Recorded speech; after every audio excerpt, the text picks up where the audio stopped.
বয়স হয়েছে, 50 বছর 40 বছর করে বয়স হয়েছে, আমরা নামাজটুকুই পড়ি, এটাই জানি যে নামাজ পড়তে হবে, না পড়লে গুনাহ হবে।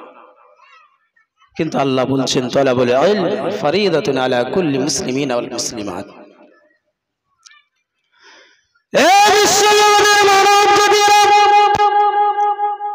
শুনে রাখো, আমি মহান আল্লাহ পাক রব্বুল আলামিন বলে দিলাম, ও পৃথিবীর মানব জাতিরা, আমার বান্দা বান্দীরা, পৃথিবীর মধ্যে আমি আল্লাহ যে প্রসিদ্ধ গ্রন্থ কিতাব কালামুল শরীফ কোরআন মাজিদ দিয়েছি, এই কোরআন মাজিদের মধ্যে ইখতিলাফ আয়াতে অনেকগুলো রয়েছে। তারপরে আমি আল্লাহ পাক 82 জায়গায় ওয়াকিমুস সালাত ওয়াতুজ যাকাত, এই ওয়াতুজ যাকাত প্রায় 38 জায়গার উপরে রয়েছে, আর 82 জায়গায় আমার আল্লাহ পাক রব্বুল আলামিন নামাজের কথা বলেছেন। কিন্তু আমার আল্লাহ বলেছেন নামাজ পড়ো, 666 আয়াত আমি আল্লাহ কোরআন মাজিদের মধ্যে দিয়েছি। ইখতিলাফ বলেছেন 6237টি, অনেকেই ইখতিলাফ করেছে। না না, আমরা সেদিকে যাব। আল্লাহর এই ঐশী গ্রন্থ কিতাব থেকে আমরা একটা জিনিস বুঝতে পেরে আল্লাহ পাক রব্বুল আলামিন বান্দা দিদিকে লক্ষ্য করে বলেছেন, বান্দা শুধু নামাজকে আমি ফরজ করি না, আর যাকাতকে আমি ফরজ করি না, তারপরে পরে ইলমে দ্বীন শিক্ষা অর্জন করা নর এবং নারী আমার প্রত্যেকটা বান্দা এবং বান্দীর উপরে ফরজ করে দিয়েছে। একবার জোরে বলেন সুবহানাল্লাহ। কি শিক্ষা অর্জন করা ফরজ? ইলমে দ্বীন শিক্ষা অর্জন করা ফরজ। কোথা থেকে শিখব এটা? আমরা কোথা থেকে শিখব? আজকের যে প্রতিষ্ঠানকে আমরা লক্ষ্য করে আজ এই জায়গায় এসেছি,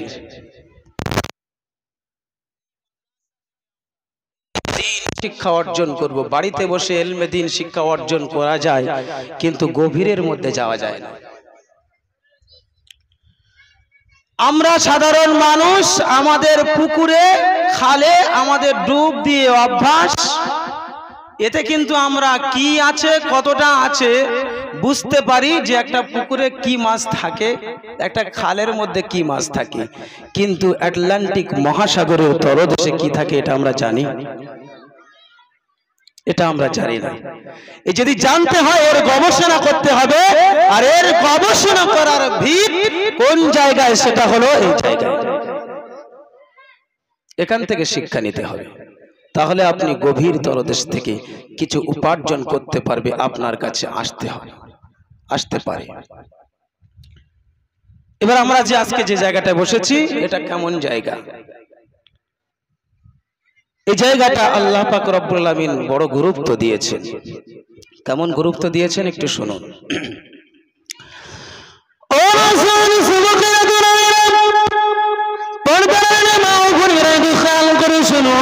মহান আল্লাহ রাব্বুল আলামিন বলেন, বান্দারে পৃথিবীর জমিনে তোমরা যদি জান্নাতের বাগানে বসতে চাও, পৃথিবীর জমিনে তোমরা যদি জান্নাতের বাগানে বসতে চাস, আমি আল্লাহ পাক রব্বুল আলামিন বলে দিলাম ওই জায়গাতে তোরা বসে যা, যে জায়গাতে আমি আল্লাহ আমার ঐশী গ্রন্থ কিতাব, প্রসিদ্ধ ঐশী গ্রন্থ কিতাব, বিখ্যাত আসমানি কিতাবের আলোচনা করা হয়, আর আমার দোস্ত তারা হাবিবুল্লাহর জীবনযাত্রা নিয়ে আলোচনা করা হয়, অর্থাৎ কোরআন এবং হাদিসের আলোচনা যেখানে করা হয় ওই জায়গাতে তোরা বসে যা।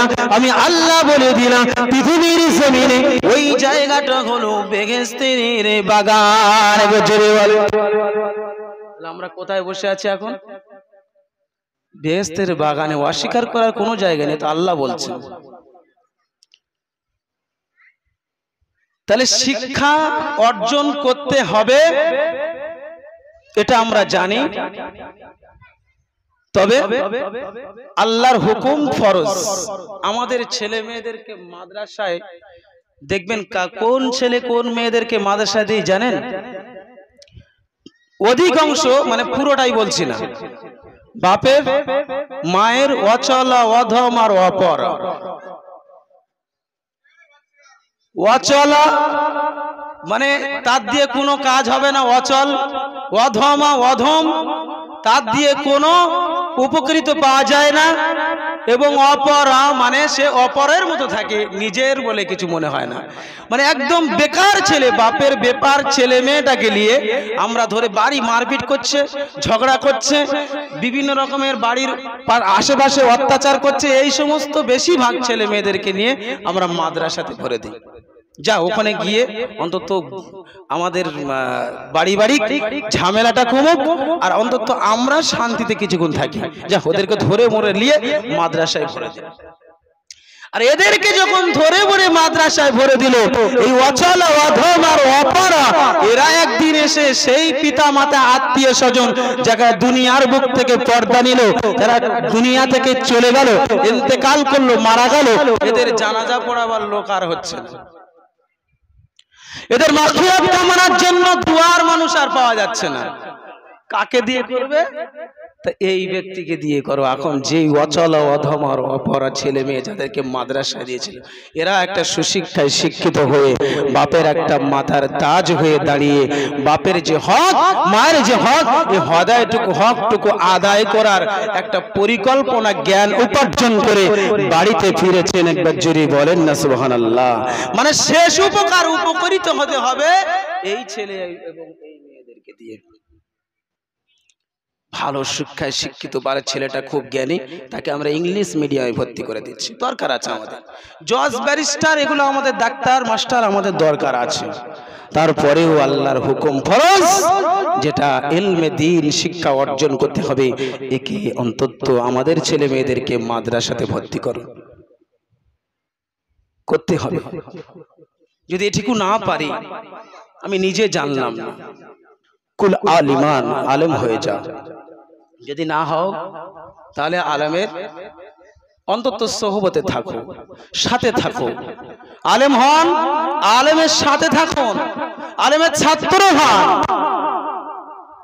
আলেমের অন্তত বিপক্ষে যাবেন না। পাঁচটা জিনিস তাহলিক, যদি এই আলেম ওলামাদেরকে বিপক্ষে তোমরা চলে যাও, তাহলে তোমার ধ্বংস নিশ্চিত, শেষ।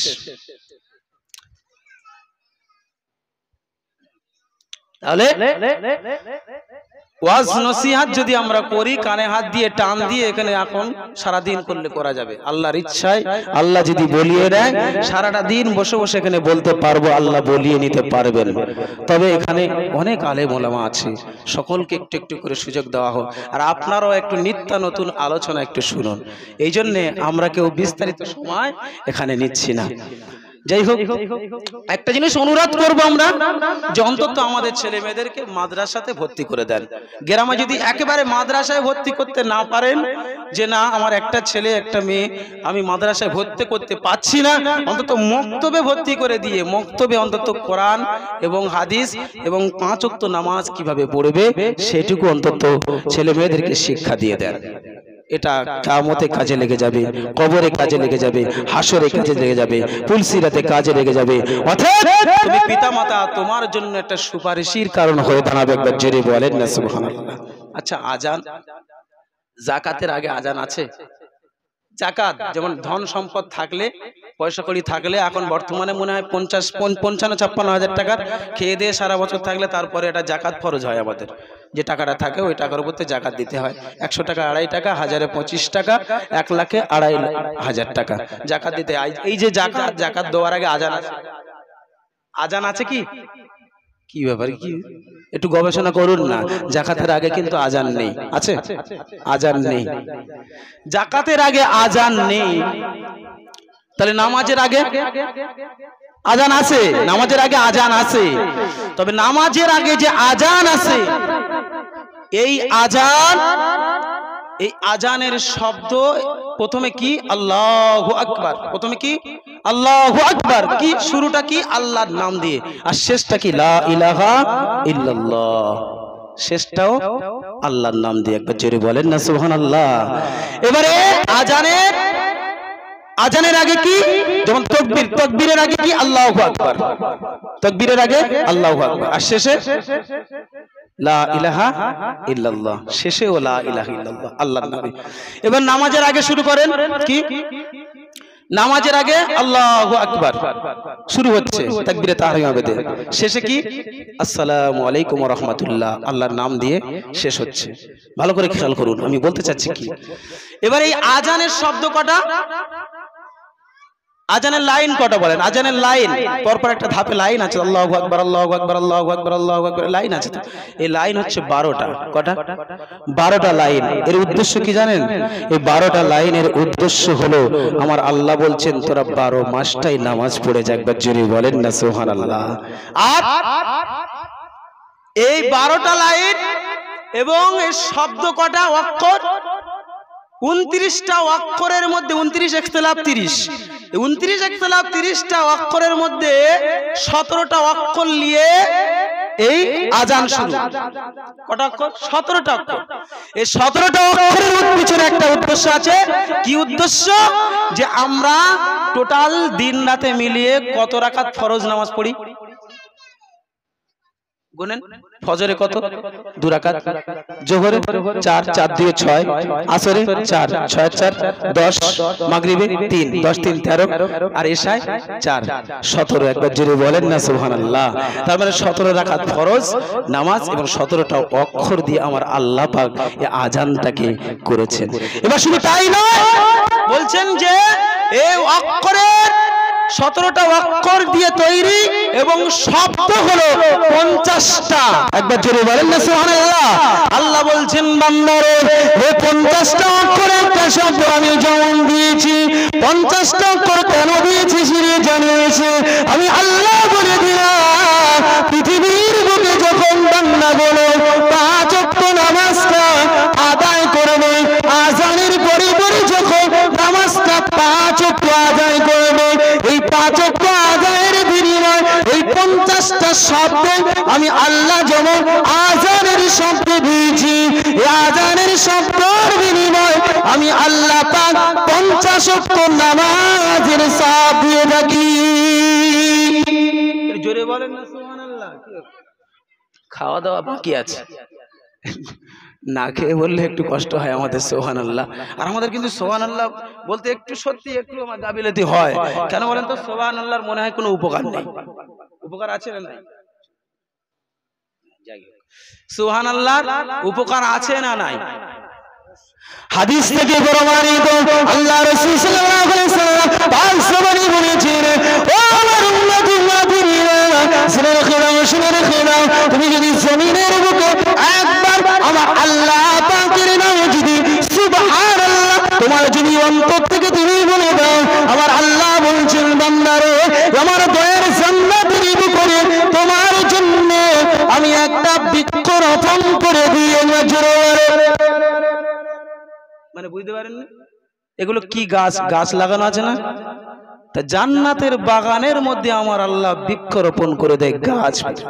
একবার আলহামদুলিল্লাহি রাব্বিল আলামিন বলে, তাহলে কি এর উপকার আছে। আমার আল্লাহ সুবহানাল্লাহ আলহামদুলিল্লাহ আল্লাহু আকবার এর যে এত ফজিলত, আমার আল্লাহ দয়ার জান্নাতের মধ্যে বান্দার জন্য একটি ঘর বানিয়ে দেয়। জোরে বলেন না সুবহানাল্লাহ। এগুলো থেকে আমরা খুব মাহরুম হয়ে যাই। যখন কিনা কোন একটা মিছিল হয় এগুলো লাইন দিয়ে তখন তার স্লোগানটা এমন ভাবে দিই মনে হয় যেন আমাদের কোটি কোটি টাকা আমাদের আসতেছে। যাই হোক আমি আর ওদিকে যাচ্ছি না। আল্লাহ পাক রব্বুল আলামিন আমাদের সকলকে শোনার থেকে বেশি বেশি আমল করার তৌফিক দেন।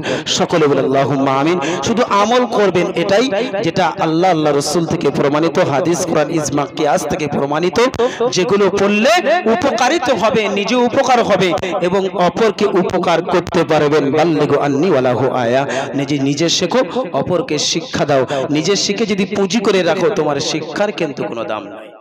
আল্লাহ পাক রব্বুল আলামিনের কাছে সবচেয়ে প্রিয় বান্দা ওটাই যিনি নিজে শেখে এবং অপরকে শিক্ষা দেয়। সেটা এই মাদ্রাসাতেই হবে।